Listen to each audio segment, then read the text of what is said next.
ನ್ಯಾಯಾಲಯದಲ್ಲಿ ಮುನಿರತ್ನ ಜಾಮೀನು ಭವಿಷ್ಯ ನಿರ್ಧಾರ ಆಗುತ್ತೆ. ಜನಪ್ರತಿನಿಧಿಗಳ ಕೋರ್ಟ್ನಲ್ಲಿ ಮುನಿರತ್ನ ಅರ್ಜಿ ವಿಚಾರಣೆ. ಮಧ್ಯಂತರ ಜಾಮೀನನ್ನ ಕೋರಿದಂತ ಅರ್ಜಿ ವಿಚಾರಣೆ ಆಗತ್ತೆ. ಜನಪ್ರತಿನಿಧಿಗಳ ನ್ಯಾಯಾಲಯದಲ್ಲಿ ಅರ್ಜಿಯ ವಿಚಾರಣೆ ನಡೆಯುತ್ತೆ. ಇನ್ನು ಮುನಿರತ್ನ ಪರ ಹಿರಿಯ ವಕೀಲರಾಗಿರುವಂತ ಅಶೋಕ ಹಾರನಹಳ್ಳಿ ವಾದವನ್ನ ಮಾಡ್ತಾರೆ.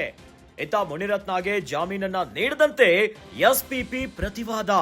ಇಂದು ಆಕ್ಷೇಪಣೆಯನ್ನ ಸಲ್ಲಿಸಲಿರುವಂತಹ ಸರ್ಕಾರಿ ವಕೀಲರು ಜಾಮೀನನ್ನ ನೀಡಿದ್ರೆ ಮುನಿರತ್ನಗೆ ಬಿಡುಗಡೆ ಭಾಗ್ಯ ಸಿಗುತ್ತೆ.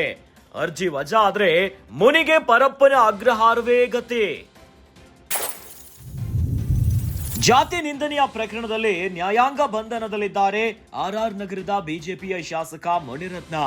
ಇಂದು ಕೋರ್ಟ್ನಲ್ಲಿ ಮುನಿರತ್ನರ ಜಾಮೀನು ಭವಿಷ್ಯ ನಿರ್ಧಾರ ಆಗತ್ತೆ.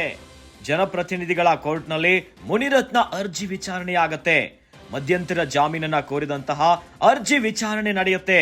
ಇನ್ನು ಜನಪ್ರತಿನಿಧಿಗಳ ನ್ಯಾಯಾಲಯದಲ್ಲಿ ಮುನಿರತ್ನ ಪರ ಹಿರಿಯ ವಕೀಲರಾಗಿರುವಂತಹ ಅಶೋಕ ಹಾರನಹಳ್ಳಿ ವಾದ ಮಾಡ್ತಾರೆ. ಇನ್ನು ಮುನಿರತ್ನಗೆ ಜಾಮೀನನ್ನ ನೀಡದಂತೆ ಎಸ್ಪಿಪಿ ಪ್ರತಿವಾದ ಕೂಡ ಇದೆ. ಇಂದು ಆಕ್ಷೇಪಣೆಯನ್ನ ಸಲ್ಲಿಸಲಿರುವಂತಹ ಸರ್ಕಾರಿ ವಕೀಲರು ಎಲ್ಲಾದ್ರೂ ಜಾಮೀನನ್ನ ನೀಡಿದ್ರೆ ಮುನಿರತ್ನಗೆ ಬಿಡುಗಡೆಯ ಭಾಗ್ಯ ಸಿಗುತ್ತೆ. ಎಲ್ಲಾದ್ರೂ ಜಾಮೀನು ಅರ್ಜಿ ವಜಾ ಆದ್ರೆ ಮುನಿರತ್ನಗೆ ಪರಪ್ಪನ ಅಗ್ರಹಾರವೇ ಗತಿಯಾಗತ್ತೆ.